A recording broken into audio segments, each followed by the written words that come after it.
नमस्कार। तो हम जा रहे हैं कच्छ बचाव में, जहाँ पे एक ऑर्गेनिक फार्म है, जहाँ पे हम लोग शरद पूनम के कारण बहुत सारी धूम मस्ती करने वाले हैं। तो उधर जा रहे हैं, एंजॉय करने जा रहे हैं। हमारे साथ एक लिटिल बॉय है, वैसे एक नहीं 2 लिटिल बॉय है। एक क्या है नाम आपका जी? वासु। वासु है हमारे साथ। वासु हाय करो। हाय। और दूसरी साइड हमारे हैं सबसे प्यारे शुभम। शुभम हाय करो। हाय। तो वैसे वासु हम किधर जा रहे हैं? बचाओ कच्छ। बचाओ कच्छ में। शुभम हम कहाँ पहुँचे हुए अभी? अभी मोरबी पहुँचे। बस स्टैंड से निकले। कहाँ से निकले? मोरबी बस स्टैंड से निकले। अच्छा। और वासु हर बार देखो ये जो बारी बोलते हैं ना गुजराती में, विंडो में बैठा रहता है। कैसा लग रहा है? अच्छा। ठंड नहीं लग रही तुम्हें? नहीं लग रही है? नहीं। सच्ची बताओ। सच्ची। अच्छा। भूख लगी है? नहीं। कितना बजे अभी? 10 बज गए है ना। हम कितने बजे पहुंचने वाले हैं? 1 बजे। हाँ, वेरी स्मार्ट बॉय है। सुबह हम कब पहुंचेंगे? 1 बजे 2 बजे पहुँच जाएंगे। 1-2 बजे पहुंच जाएंगे। ओके चलो। शुभम कह रहा है कि हम 1-2 बजे पहुंच जाएंगे। उसके बाद हम शुभम से बात करेंगे और वासु से भी बात करेंगे।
नमस्कार साथियों। तो हम आज एक खेत पे आए हुए। ये कहने में तो खेत कम है, एक बगीचा है, एक बाग है, जहाँ पर हम आए हुए हैं। यहाँ पे हम प्रकृति का आनंद लेंगे, प्राकृतिक चिकित्सा करेंगे, ढेर सारे औषधीय वृक्षों के बारे में भी आपसे सहजा करेंगे और आपसे बताएंगे कि किस तरीके से प्रकृति के उन 5 तत्वों का इस्तेमाल करके आप ही स्वस्थ रह सकते हैं। हमारे पास काफी सारी चीजें, लेकिन उन सारी चीजों में से अगर हम स्वास्थ्य ढूंढे तो बहुत कम चीजें ऐसी है जिससे हम स्वस्थ रह सकते हैं। ये बात है घर की, लेकिन जब आप खेत पे आते हैं तो खेत की मिट्टी से लेकर के वृक्ष की पत्ती तक आपको स्वास्थ्य दे सकती है। लेकिन हाँ, आपको पता होना चाहिए कि इनका उपयोग स्वास्थ्य में किस तरीके से किया जाता है। यही बात आज हम आपसे साझा करेंगे। आइए बारी बारी से हम हर एक प्रक्रिया आपको समझाएंगे। चलिए चलते हैं। शुरुआत करते हैं इस दुनिया की उत्पत्ति से। आप जानते हैं कि दुनिया की उत्पत्ति का सार सूर्य है, जिसको सन कहते हैं। हमारे स्वास्थ्य का पूरा आधार सूर्य पे है और इसको बोलते हैं सूर्य चिकित्सा। आपको पता है कि सूर्य हमें क्या क्या देता है? सूर्य से ही सारी पृथ्वी का संचालन है। तो जब भी सूर्य उदय हो रहा है, उनका जो समय है, जो कोमल कोमल धूप है, वो आपको अपने शरीर पे लेनी चाहिए, जिससे आपके अंदर सूर्य की वृद्धि होती है। आप जानते हैं कि जब सूर्य बढ़ता है तो कार्य क्षमताएं बढ़ती है, आपके अंदर एक आभामंडल क्रिएट होता है, आपकी ऊर्जा बढ़ती है। और अगर हम साइंस की बात करें तो आपके शरीर में विटामिन डी भरपूर मात्रा में मिलता है। इसीलिए तो आध्यात्मिक प्रक्रिया में सुबह सुबह सूर्य को अर्घ्य देने को बोला है। सूर्य को तांबे के, पीतल के लोटे से जल चढ़ाने को बोला है। तो यही एक चिकित्सा का भाग तो हमारा हो गया और वह है सूर्य देव। आइए हम सूर्य देव को नमस्कार करते हैं और इससे आगे एक और कड़ी में आपसे मिलते हैं। धन्यवाद। मेरे पीछे ये जो वृक्ष है ये बहुत पुराना है, सोचिए कितना पुराना होगा। ये तकरीबन 300 साल पुराना है। ये है खट्टी इमली का पेड़ जो 300 साल पुराना है। इनका फल देखिए, आप देख सकते हैं कितना विशाल है। और आपको एक आश्चर्यचकित बात बताना चाहता हूँ, पुराने समय में जब गौ माताएं यानी गोधन बोलते हैं वो यहाँ पे बैठती थी। इतना ये पवित्र स्थल है, इतनी पुराना ये पेड़ है। इस पेड़ ने काफी सारी पीढ़ियों को देखा हुआ है और आज हम इस पेड़ के नीचे हैं, इनका वाइब्रेशन ले रहे हैं। आइए मैं आपको कुछ और दिखाता हूँ। ये देखिए, यह पेड़ अपने आप में एक संगीत भी निकाल रहा है। आप अगर ऊपर देख रहे हैं तो इस पे डंका भी है और वो बजा रहा है शुभम। और ये जो घंटा है वो बजा रहा है लिटिल बॉय शुभम। नमस्कार। सो कल शाम से हम इस खेत पे आए हुए हैं। बेसिकली इस खेत का स्ट्रक्चर आप देखिए कि उस तरफ दिखाइए, पूरी देखिए हरियाली है। इस साइड देख लीजिए, ये मिर्ची लगी हुई है इधर। और हम आए हुए हैं आमले खाने के लिए। देखिए यहाँ पे मैं आमला बता खा देता हूँ। देखिए यहाँ कितने सारे ढेर सारे गिरे हुए हैं, मैंने हाथ में अभी तोड़े। हम देख रहे हैं कोई नीचे हो ताकि हम तोड़ पाए, लेकिन आगे आगे है। देख लीजिए, यहाँ से तोड़ पाएंगे हम। ये देखिए, ये अलग ही मजा होता है जब आप फ्रेश आमला तोड़ पाते हैं।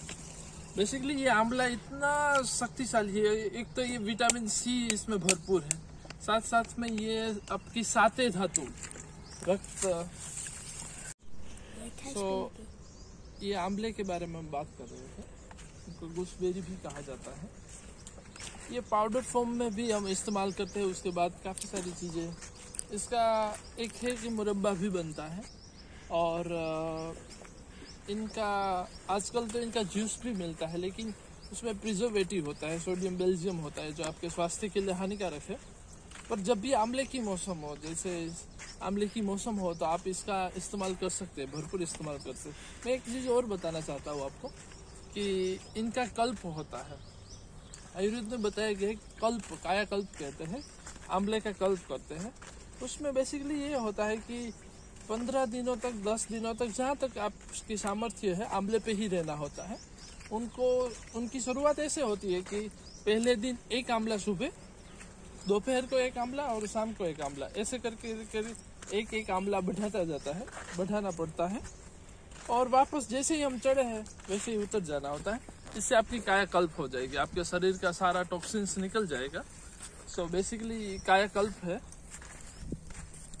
तो ये आंवले के बारे में इतनी सारी इन्फॉर्मेशन है। तो अभी तो इनकी मौसम है, खाना चाहिए। वैसे काफी टेस्टी भी होता है। आपको पता है कि इसका जो आयुर्वेदिक गुण है वो बहुत ज्यादा है। इसको रसायन बोलते हैं। कब्जियत होती है, पुरानी कब्जियत होती है, तो इनका जूस बनाकर, 3 से 4 आंवले का जूस बनाकर अगर आप सुबह सुबह खाली पेट पीएंगे तो आपकी कब्जियत, पूरा पेट साफ आएगा। अगर आपको पित्त प्रकृति है, पित्त ज्यादा उछल रहा है या शरीर में पित्त है, फिर भी आप इसका प्रयोग कर सकते हैं। ये पूरा विरेचन के लिए भी काम में आएगा। ये बहुत अच्छा है स्किन के लिए, जिनको साफ गहरी स्किन चाहिए, जिनको एकदम स्मूथ स्किन चाहिए, इनके लिए बहुत अच्छी औषधि है। इनका प्रयोग कीजिए। हमारे यहाँ पे जब व्यक्ति एक उम्र से ऊपर हो जाता है, मान लीजिए कि 50 के बाद होता है, तो एक चूर्ण दिया जाता है जिसको बोलते हैं, मुझे पता नहीं उसको बोलते, लेकिन उसमें आंवला होता है, गोखरू होता है और गिलोय होता है। ये 3 चीजें दी जाती है ताकि बुढ़ापे को कम किया जा सके। तो इतना सारा इनका गुण है आंवला का। तो आपको चाहिए कि आप इस मौसम में, ये सर्दी की मौसम में ये बेसिकली आते हैं, भरपूर मात्रा में आते हैं, काफी सस्ते भी होते हैं। इनकी कैंडी भी बनती है, आप इनकी कैंडी भी बना सकते हैं। तो आप इसका इस्तेमाल कर सकते हैं, खुद ही फायदा उठाइए, अपने परिवार को भी फायदा उठाने में मजबूर कीजिए। क्योंकि आजकल के बच्चे ना कुरकुरे वेफर्स में लगे हुए हैं, चॉकलेट्स में लगे हुए। उससे अच्छा है कि इसका कुछ ऐसा बनाइए चॉकलेट जैसा, हाँ, पर एक चीज याद रखिएगा, जब भी आप इसकी चॉकलेट बनाए तो शक्कर में मत बनाइएगा, चीनी में मत बनाइएगा। सॉरी, शक्कर नहीं, चीनी में मत बनाइएगा, क्योंकि आप जानते हैं चीनी सबसे धीमा जहर है। इससे अच्छा है कि आप खड़ी शक्कर लें, उसमें बनाइए। और खड़ी शक्कर में आप अगर शरद पूनम में उसको छत पे रख कर उसको रिचार्ज करते हैं, चंद्रमा की ऊर्जा देते हैं, तो बहुत अच्छी बात है। तो आप इस तरीके से इसका इस्तेमाल कीजिए और मिलते हैं कुछ नई औषधियों के साथ। धन्यवाद, नमस्कार। नमस्कार। आज हम एक भचाऊ के पास नवागाम में एक खेत है जिसकी हम मुलाकात लेने के लिए आए हैं। शुरुआत ही हमारी शानदार स्वागत हुआ बिली पत्र से। शिव पुराण में लिखा है कि एक शिव मंदिर बनाना और एक बिल्ली को बोना दोनों एक समान है। ये पेड़ पूरे दिन ऑक्सीजन देता रहता है और 1 किलोमीटर तक इनकी ऊर्जा है। तो ये बेल है, आप देख सकते हैं यहाँ पे बेल के फल आए हुए हैं। आगे देखिए, आगे। और ये एक प्रकार का जो लेमन प्रजाति का एक है जो मौसमी टाइप है, ये भी फ्रूट ही है। और मेरे अपने जीवन में, व्यक्तिगत जीवन में रुद्राक्ष का मेरे बहुत महत्व है। मैं रुद्राक्ष के बारे में काफी सारा रिसर्च किया है, रुद्राक्ष के बारे में बहुत मैं डीप में गया हूँ, लेकिन अभी तक मैंने रुद्राक्ष के पेड़ के दर्शन नहीं किए। मेरे जीवन में पहली बार मैं रुद्राक्ष के पेड़ के दर्शन कर रहा हूँ, आप सबको दिखा रहा हूँ। ये है शिव के वो अक्ष जो पृथ्वी पर गिरे थे मानव कल्याण के लिए। यह है महारुद्राक्ष के पेड़। आप जानते हैं कि रुद्राक्ष क्या है? अध्यात्म जीवन में तो हम रुद्राक्ष को इस तरीके से ले रहे हैं कि सारे लोग रुद्राक्ष पहन रहे हैं, उनकी स्पिरिचुअल जर्नी आगे बढ़ रही है। लेकिन रुद्राक्ष के पीछे बहुत गहरा साइंस है।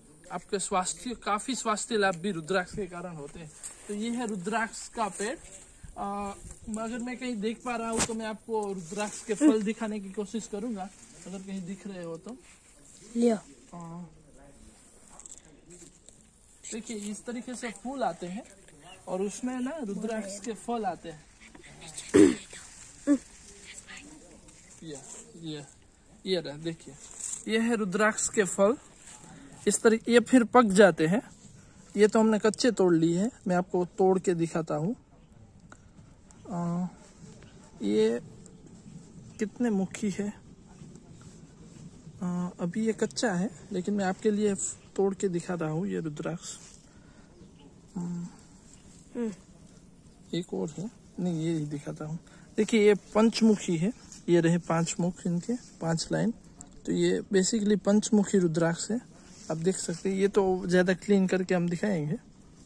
ये देखिए, पंचमुखी रुद्राक्ष। ये रुद्राक्ष का पेड़ हो गया पूरा, देख सकते हैं। ये रुद्राक्ष का पेड़ है, ये अर्डूसी है। आगे आपको दिखाते हैं। इनको तो आप पहचानते ही है, एलोवेरा है, कुवारपाठा है, घृत कुमारी भी बुझते हैं। ये देखिए, एक अनोखा पेड़ है। आप देखिए, पहले आपको देख के ये फ्रूट लगेगा कि ये खारेक है, ऐसा लगेगा। मुझे भी पहले ऐसा लगा था, लेकिन ये है नहीं, सिर्फ लगा था। पर मैं आपको दिखाता हूँ ये बेसिकली है क्या। देखिए, ये ना, ये है लेमन शरबत बोलते हैं, ऐसा कुछ बोलते हैं। ये बेसिकली कैसे खाया जाता है? ये पूरा छाल के साथ ही खाया, छिल के साथ खाया है। और ये आपको लगेगा कि आपने लेमन शरबत पिया है, लेमन जूस पिया है, ऐसा लगेगा। मीठा से थोड़ा सा खट्टापन है, ये है। तो ये एक अजीब चीज है, मैंने भी पहले देखी नहीं कहीं भी। देखिए, ये लेमन।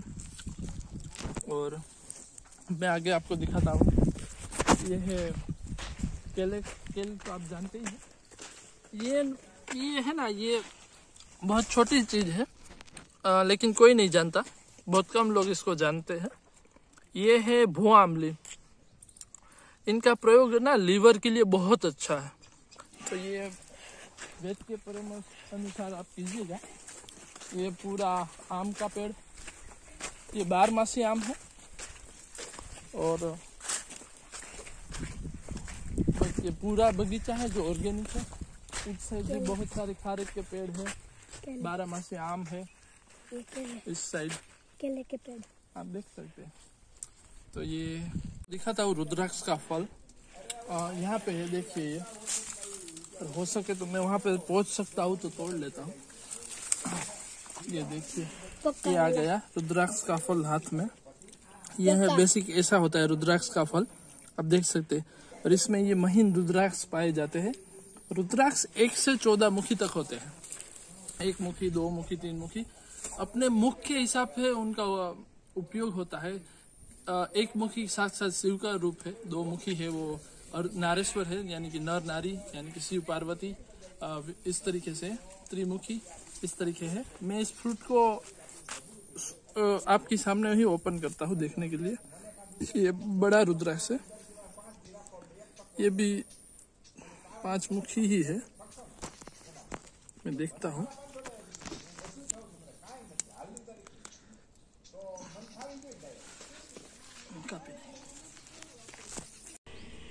नमस्कार, मैं आपको कुछ ऐसा दिखाना चाहता हूँ जो आपके मन को प्रसन्न कर देगा। वैसे आजकल तो हम कंक्रीट के जंगल में रहते हैं, अपने मकान सीमेंट से। स्वागत है आपका इस घूंगे, इसको घूंगा बोलते हैं ना। आइए दिखाते हैं एक कच्छ की प्राचीनतम इमारत कला। वैसे ये पूरा व्यू ले लो, देखो ये है इनका वॉल आर्ट, जो हम आजकल बड़े फैशनेबल होते चुके, क्या क्या पता नहीं कौन कौन सी चीजें भी डिजाइन कर रहे हैं। लेकिन ये देखिए, इसके साथ साथ ये देखिए जो दीवार पे तराश हुआ है, इसमें मिरर लगाया हुआ है। आप देख सकते हैं खिड़की, ये खिड़की देखिए, और ये देखिए इस साइड आप ये देखिए। आपको मैं दिखाता हूँ चारपाई, देखिए कुछ अलग ही चारपाई का नजारा है। देखिए इसमें पूरा आर्ट लगा हुआ है, ये देखिए। इतना ही नहीं, इनका जो भरत होता है, ये देखिए इनमें भी आर्ट है। और ये जो हैंडमेड रजाई है, देखिए हाथ से बनी हुई है।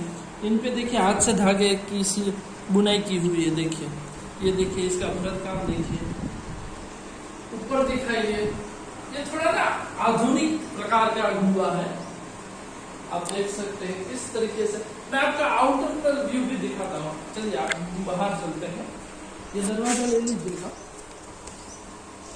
इनकी बारीकी से देखिए, इसमें जो तराशा हुआ है पूरा का पूरा देखिए। आइए आगे देखिए, बाहर से भी इनका व्यू देख लीजिए। चलिए आगे चलते हैं। ये देखिए खिड़की है बाहर से, उस पे भी डिजाइन की हुई है, ऊपर भी है। ऊपर देखिए, आगे से ये इस प्रकार से दिखता है, ऊपर से इस तरीके से। इसमें एक थेरापी है, पिरामिड थेरापी, वो भी इसमें काम करती है। पिरामिड, इजिप्ट का जो पिरामिड है, पिरामिड का बेसिकली वो स्ट्रक्चर होता है कि वो सारी ऊर्जा को एक फ्लो के तहत नीचे लाता है। तो ये पूरा इसी एंगल से प्राचीन समय से सोच होगी। ये तो इसकी एक वर्टिका है, और आप देख सकते हैं कि ये कितना अच्छा और सुकून देने वाला है। यूं ही पहलों में बैठे रहो तुम, आज जाने की जिद ना करो, आज जाने की जिद ना करो, यूं ही पहलों में बैठे रहो तुम, आज।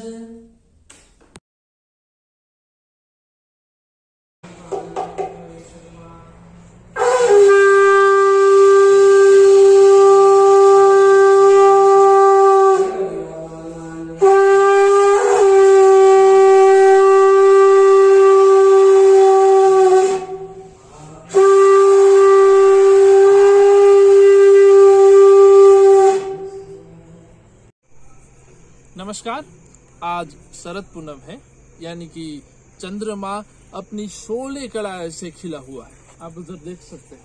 आप जानते हैं कि भारतीय संस्कृति में शरद पूनम का एक विशेष महत्व है। यह वो दिन है जब आप चंद्रमा की सारी ऊर्जा को अपने अंदर ग्रहण कर सकते हैं। प्राचीन समय से आज तक हमारे यहाँ पे एक रिवाज है कि जब शरद पूनम होती है तब लोग शाम को दूध पोहा या खीर खाते हैं। आज उसी परंपरा को आगे बढ़ाते हुए आज हम बना रहे हैं वैदिक खीर।